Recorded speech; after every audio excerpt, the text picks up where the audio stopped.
राज्यात लवकरच मोठा आणि तिसरा राजकीय भूकंप होणार असल्याचं भाकीत भाजपचे नेते आणि मंत्री गिरीश महाजन यांनी केलंय। गिरीश महाजन यांच्या या वक्तव्यानंतर आणि त्यांच्या या दाव्यानंतर आता राज्यभरात मोठी खळबळ उडाली आहे। त्यांच्या या विधानानं आता सर्वत्र चर्चांना उधाण आलंय।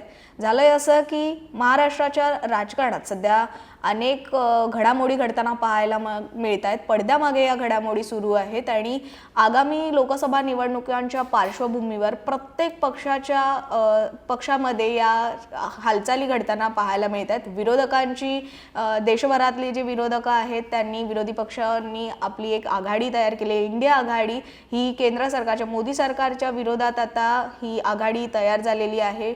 या आगामी लोकसभा निवडणुकांच्या दृष्टीने इंडिया आघाडीची पावलं महत्त्वाची मानली जातात। त्याचबरोबर महाराष्ट्रात महाविकास आघाडी सुद्धा भाजपच्या विरोधात आता जोरदार तयारी करत आहे।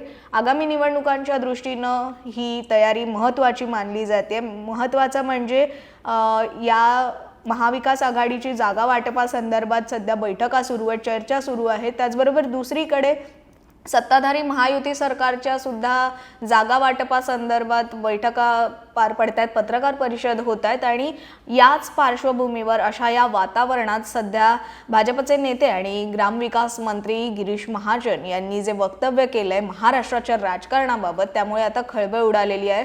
महाराष्ट्राच्या राजकारणात पुढच्या 15 ते 20 दिवसांमध्ये मोठा राजकीय भूकंप होईल असा दावा सध्या गिरीश महाजन यांनी केलेला आहे। आगामी लोकसभा निवडणुकीच्या आधीच राज्यात भूकंप झाल्याचं पाहायला मिळेल, राजकीय भूकंप होणार असं गिरीश महाजन यांनी म्हटलंय। 15 ते 20 दिवसांमध्ये मोठा राजकीय भूकंप होणार असं गिरीश महाजन यांनी हे भाकीत वर्तवलेलं आहे। प्रसार माध्यमांशी बोलत असताना गिरीश महाजन यांनी हे वक्तव्य केलंय। या संदर्भात बोलताना महाजन असं म्हणाले आहेत की बघा, निवडणुकीच्या आधीच राजकीय भूकंप होईल, आपल्याला कळेल कुठल्या पक्षात काय काय घडतंय, पण निश्चितच निवडणुकीच्या तोंडावर म्हणजेच पुढच्या 15 ते 20 दिवसात मोठे भूकंप झाल्याचं पाहायला मिळेल असं गिरीश महाजन यांनी म्हटलेलं आहे। आता हे गिरीश महाजन यांचं हे वक्तव्य जे आहे ते महत्त्वपूर्ण मानलं जात आहे।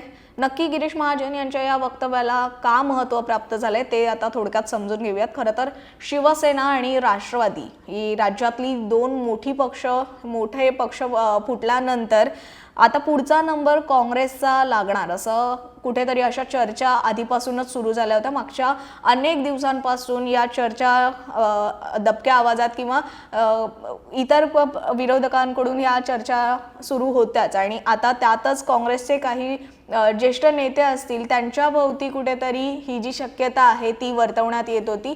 ती म्हणजे काँग्रेसमधले काही नेते असतील, विशेषतः अशोक चव्हाण यांच्याबाबत हे बोललं जात होतं। अशोक चव्हाण काँग्रेसमधून बाहेर पडतील आणि अशोक चव्हाण यांच्यासोबत काँग्रेसमधला एक गट जो आहे तो काँग्रेसमधून बाहेर पडून भाजपमध्ये जाण्यास इच्छुक आहे अशी चर्चा मागच्या अनेक महिन्यांपासून रंगलेली होती आणि अशाच या वातावरणात आता गिरीश महाजन यांनी हे वक्तव्य केलंय। त्यामुळे गिरीश महाजनांच्या या वक्तव्याला कुठेतरी महत्त्व प्राप्त झाल्याचं पाहायला मिळतंय। मात्र अशोक चव्हाण यांच्या संदर्भात जे बोललं जातं, ज्या बातम्या येतात त्या अफवा आहेत किंवा या बातम्या खऱ्या नाहीत असं म्हणत अशोक चव्हाण यांनी दरवेळी त्यांच्या पक्ष सोडून जाण्याबाबतच्या चर्चांचं खंडन केलेलं आहे।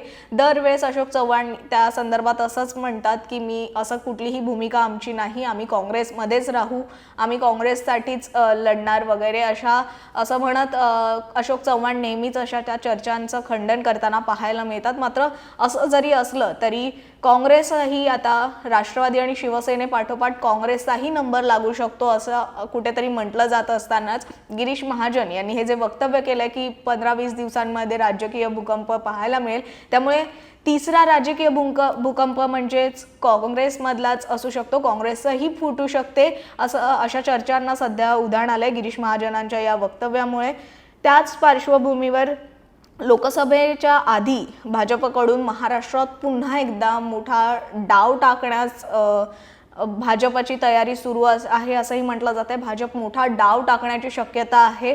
त्यात लवकरच विधानसभेचे अध्यक्ष राहुल नार्वेकर शिवसेना आणि राष्ट्रवादी काँग्रेसच्या आमदार अपात्रतेचा निर्णय देण्याची सुद्धा शक्यता आहे आणि या पार्श्वभूमीवर सुद्धा गिरीश महाजन यांच्या या वक्तव्याला महत्त्व प्राप्त झाले आहे। आपल्याला माहितच आहे की येत्या 10 जानेवारीला शिवसेनेच्या आमदारांच्या अपात्रतेबाबत राहुल नार्वेकर निर्णय देणार आहेत। हा निर्णय नेमका काय असेल ही चर्चा आहेच। हा निकाल नेमका कुणाच्या बाजूने लागेल, उद्धव ठाकरे गटाच्या बाजूने लागेल की मुख्यमंत्री एकनाथ शिंदे यांच्या गटाच्या बाजूने लागेल, या अशा चर्चा सुरू असताना गिरीश महाजन यांच्या या वक्तव्याला महत्त्व प्राप्त झालंय। दुसरं म्हणजे गिरीश महाजन यांनी हे जे वक्तव्य केलं आहे त्याला इतकं महत्त्व का प्राप्त झालंय, त्याचं दुसरं एक कारण म्हणजे गिरीश महाजन हे भाजपचे एक महत्त्वाचे नेते मानले जातात। विशेषतः उपमुख्यमंत्री देवेंद्र फडणवीस यांचे सुद्धा ते निकटवर्तीय मानले जातात, फडणवीसांच्या ते जवळचे नेते मानले जातात। इतकंच नाही तर गिरीश महाजन यांची भाजपमधली ओळख जी आहे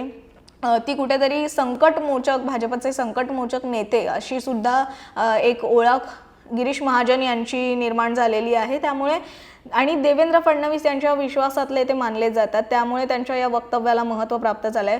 राज्यात आगामी ज्या निवडणुका होणार आहेत आगामी काळात किंवा त्या पार्श्वभूमीवर ज्या काही राजकीय घडामोडी घडतील त्या दृष्टीने सुद्धा गिरीश महाजन यांचं हे वक्तव्य महत्त्वाचं मानलं जाते।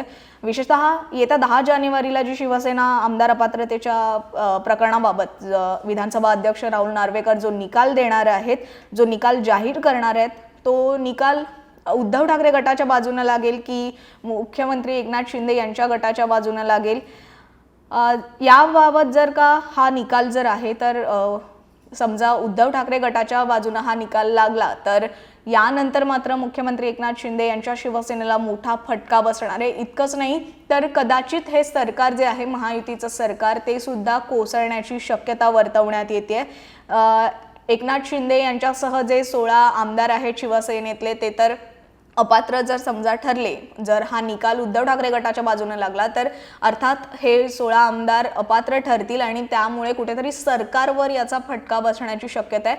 त्यामुळे सरकार सुद्धा कोसळण्याची शक्यता वर्तवण्यात येते आणि हे जर सरकार कोसळलं तर यानंतर शिवसेनेच्या त्या 16 आमदारांच्या भवितव्याचं काय असा प्रश्न सुद्धा उद्भवला आहे।